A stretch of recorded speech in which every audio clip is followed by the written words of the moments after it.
Qabel ma nidħlu għar-riflessjoni ta' Father Hayden dwar il-ħniena ta' Alla, llum ser nwaslulkom qari mill-Iskrittura fil-Fatt kapitlu 15 skont San Luqa fejn Ġesu jgħallem l-imħabba u r-rispett lejn il-midinbin billi juri kif Alla nnifsu iħares lejhom.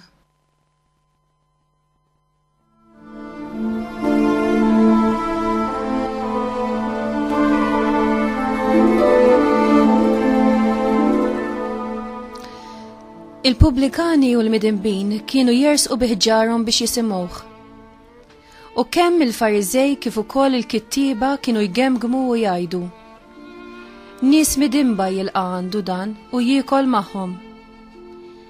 Ġesu qabad u qalilhom din il-parabola. Min hu dak fostkom li jkollu mitnaġa u jitlef waħda minnhom u ma jħallix id-99 l-oħra fid-deżert biex imur wara l-mitlufa sa ma jsiba. U meta jsiba jifraħ biha u jerfaħha fuq spallejh. Imur id-dar, issejjaħ għandu lill-ħbieb u l-ġirien u jgħidilhom: ifirħu miegħi għas-sibt in-naġa li kienet intilfitli. Ngħidilkom li l-istess jiġri fis-smewiet. Ikun hemm aktar ferħ għal bmidneb wieħed li jindem milli għal 99 bniedem tajjeb li ma kellux bżonn indiema. Jew min dik il-mara li jkollha 10 drakmiet u titlef waħda minnhom li missejra tixel il-mużbieħ u tiknes id-dar u tibqa' tfittex bil-għaqal sa ma ssiba. U meta ssiba ssejjaħ għandha lill-ħbieba u l-ġirien u tgħidilhom: ifirħu miegħi għas-sibt drakma li kienet intilfitli. Ngħidilkom jien li l-istess ferħ kien hemm fost l-anġli ta' Alla għal midneb wieħed li jindem.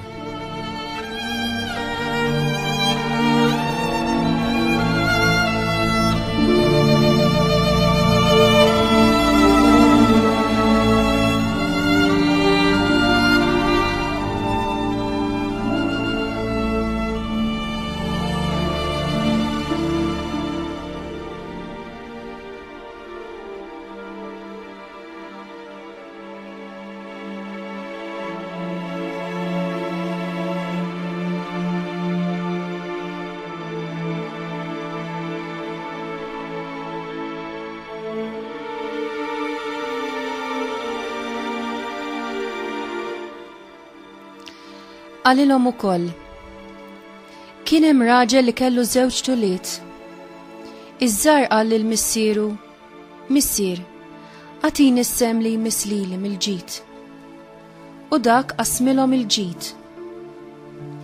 Ma kinux għaddew ġranet meta ż-żgħir sar kollox u telaq minn beltu lejn pajjiż imbiegħed.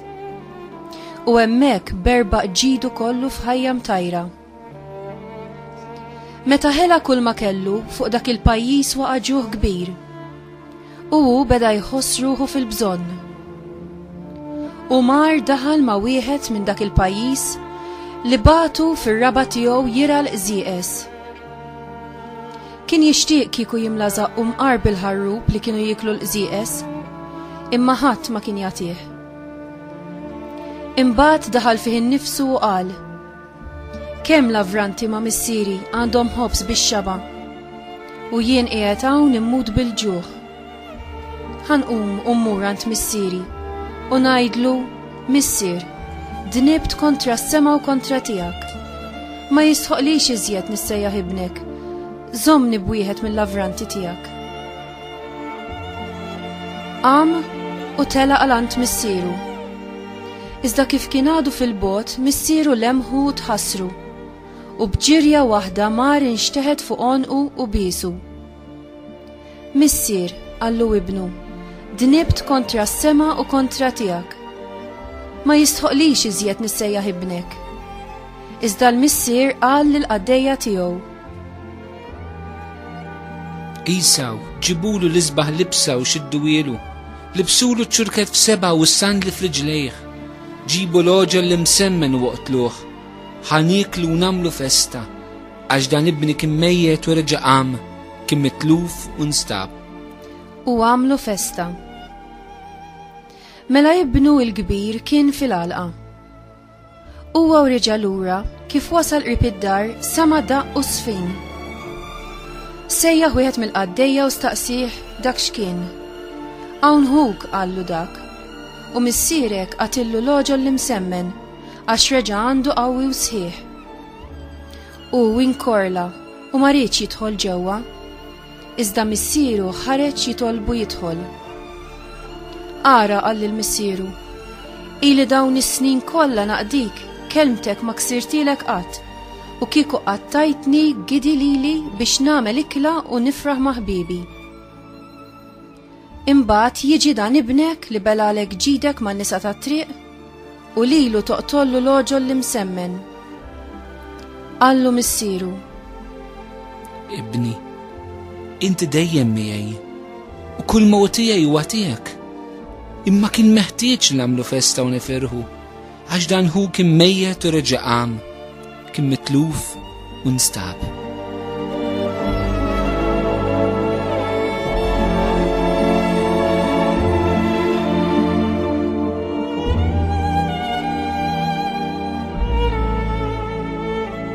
Semkom iż-semmija ta' Radio Marija waqt li nkomplu nirriflettu hekk fuq il-ħnina tal-mulej anka permezz daw it-tliet paraboli illi jippreżentana l-Evanġelju skont San Luqa.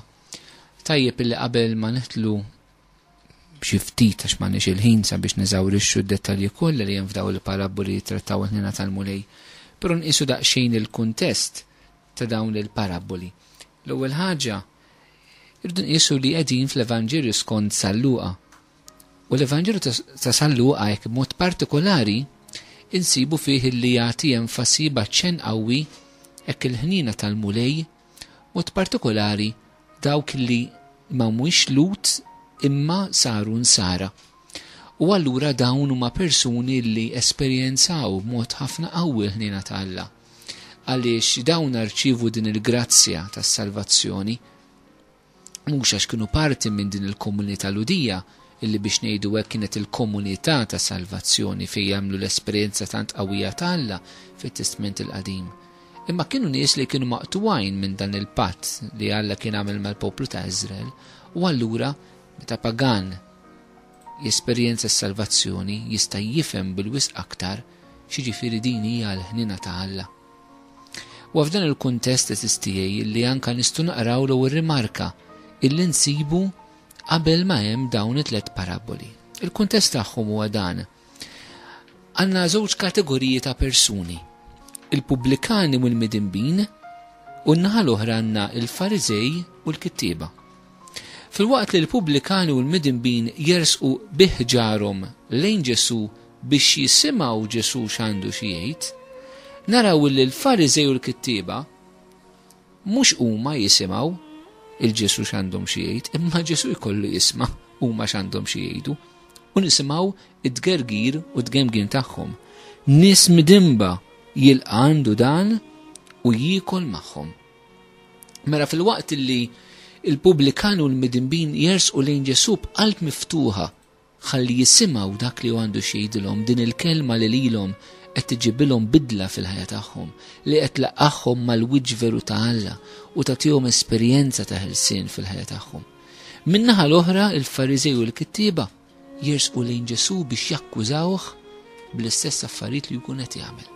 Araw din l-attitudni interna ta' nies li fl-aħħar mill-aħħar it-tnejn li huma jinsabu madwar Kristu, imma l-qalb tagħhom hija differenti. U allura qabel ma nisimgħu ir-rakkonti daw it-tliet paraboli rridu naraw aħna f'liema kategoriji ta' persuna ninsabu. Jekk aħniex dawk illi nersqu lejn Ġesu biex nisimgħu lilu x'għandu jgħid fil-ħajja tagħna, jew aħna aħniex minn dawk in-nies nersqu għand Kristu biex niddettaw il-Kristu x'għandu jagħmel jew ma jagħmilx fil-ħajja tagħna personali. Ma niskandalizzawx lil nfusna sistija jekk naħsbu li aħna maħniex minn daw it-tip ta' nies tal-Fariżej l-kittieba. Aħna l-mulej nistgħu niddettaw li x'jagħmel f'ħafna ċirkostanzi fil-ħajja tagħna, anke fil-ħajja tagħna bħala Knisja, bħala poplu Nisrani. Aħna nistgħu niskandalizzaw lil nfusna bl-emil ta' Alla kif jiġri lil dawna nies midimba jilqu għandhom, jilqa' għandu dan u jiekol magħhom. U li Ġesu kien jiekol mal-midinbin għal Lut kien skandlu kbir.